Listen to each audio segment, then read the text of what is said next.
Good morning. Today we're going to do a sample problem of how to solve problems using the conservation of energy.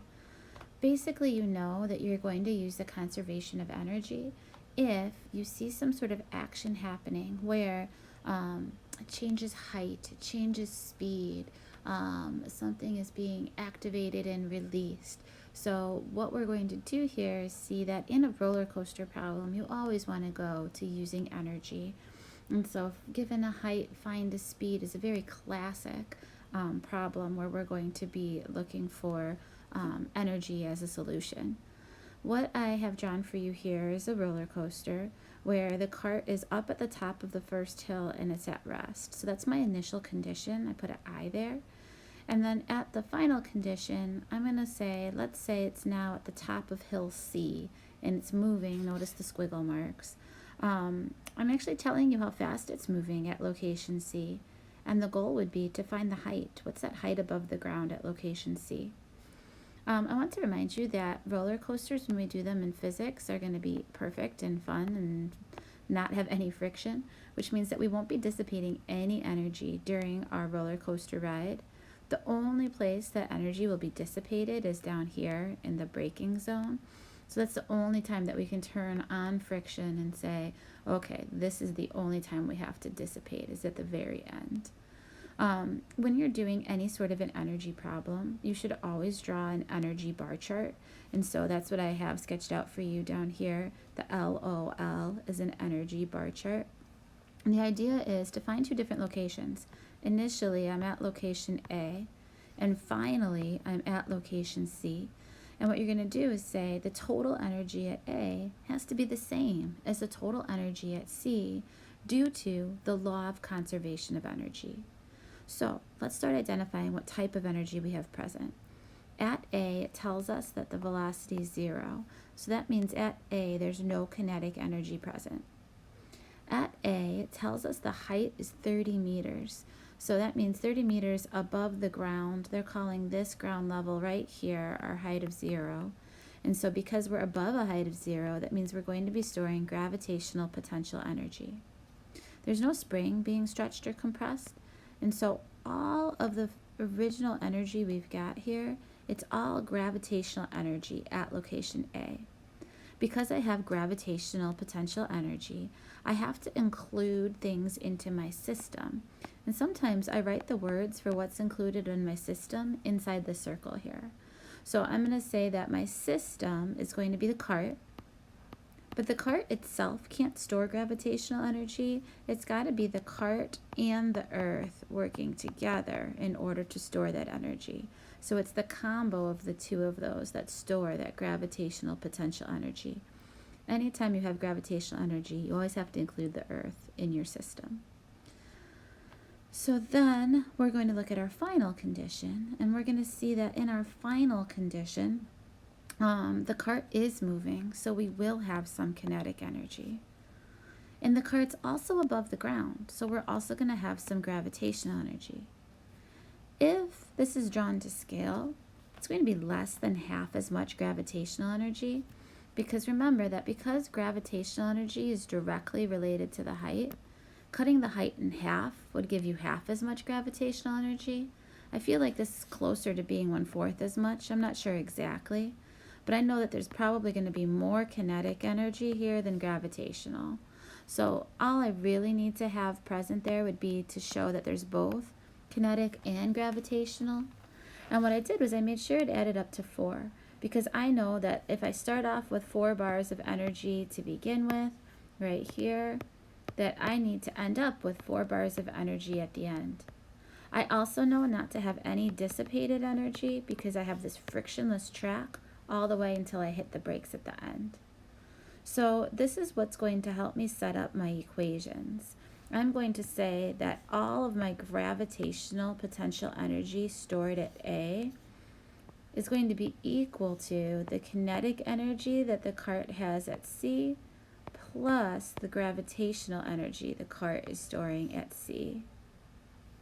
Now I can start solving for these things.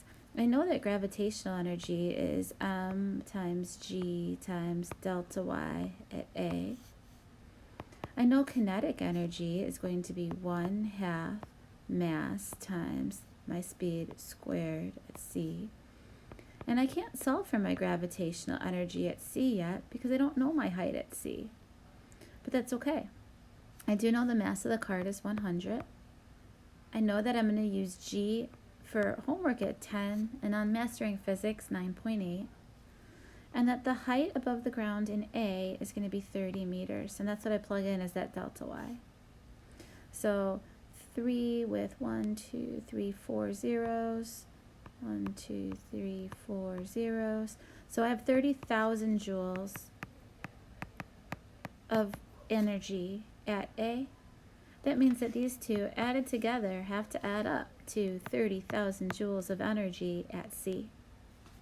Now I can solve for what my kinetic energy is at C because I know the mass of the cart and I know what the speed of the cart is. So 20 squared is 400. 400 times 100 is 40,000. And 40,000, but a half of it is going to be 20,000 joules. So now my kinetic energy is 20,000 joules here. And then what I have to do is figure out, well, how much gravitational energy do I have at C then? Well, we know it has to add up to 30,000, and 20,000 of it's kinetic. That tells us that our gravitational energy at location C is going to be 10,000 joules. So I found this gravitational energy without even knowing what my height is. I used the conservation of energy in order to figure it out. I used my bar chart in order to set up the equation. That's the goal, is using your bar chart, write this equation, and then solve for the missing pieces. So now that I know my gravitational energy at C, I can say that gravitational energy is equal to mg delta y. And so I'm going to say my 10,000 joules of energy is equal to my mass of 100 times my g of 10 times my delta y at C. So 10,000 equals 1,000 times delta y. So it turns out that the height above the ground at C is 10 meters. So I can say the height above the ground at C is 10 meters. And if I do a check, at A I'm 30 meters, C 10 meters. That makes sense. It's lower. And that's why I'm going faster. All of my energy is still accounted for. What I'm going to do next is show you how to figure out how much work was done by the brakes. So if the problem asks you for how much work is done by the brakes, to look at how to attack that. You don't really have an equation for work right now, but it's okay. You're not going to do any problem here without setting up some type of energy bar chart. And what we want to do is picture, well, what is my initial condition? What is my final condition? Well, work done by the brakes, that means in order to stop the car. So the car is going to be at the end of the braking zone here. It's going to be at a speed of 0. It's going to be at a height of 0. And so what I know about my final condition is that my gravitational energy is equal to 0. My kinetic energy is equal to 0. And I'm not going to call it dissipated energy because it's asking me for the work done by the brakes. So now I have to look at what's my initial condition. I can either pick location A or pick location C. Any place that I know my total energy at, I can use as an initial location. It's easiest for me to use location A as my initial location because I know that my kinetic energy at location A is 0, that all my energy at location A is gravitational, and that my gravitational energy at location A is 30,000 joules. So now I'm going to say, okay, I just put energy into my chart. That means I need to include the words in my system. Who's storing that energy? That gravitational energy was stored by the cart and the earth, both together. So both the cart and the earth store 30,000 joules of gravitational energy. And then once the whole thing comes to a stop, the cart and the earth have lost all their energy. All 30,000 joules have left the cart and the earth. And so what we need to do here is show that energy transfer happening, that energy gets transferred out of the system. That energy leaves the system. And so that energy leaves the system. Whenever energy transfers, we call that work. We're going to say that that is work done by something outside of the system. That is work done by the brakes, work done by friction. And so when I look at this, I can set up an equation now that says all the gravitational energy I had at A has all left as work done by the brakes. And so I'm going to see that I had 30,000 joules of energy to work with this whole problem. And now I have none, which means that the work done by the brakes is going to be 30,000 joules. But when that energy leaves the system, and it's an arrow going out of the system, I didn't gain 30,000 joules. I lost 30,000 joules. I'm going to put a negative sign here. That negative sign, let me make it look like a negative sign. That negative sign indicates that that was energy leaving the system.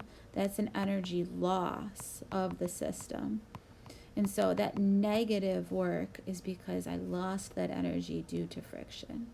Positive work would be if you've gained energy due to something lifting you up. But negative work will be our answer whenever the energy has left. Enjoy.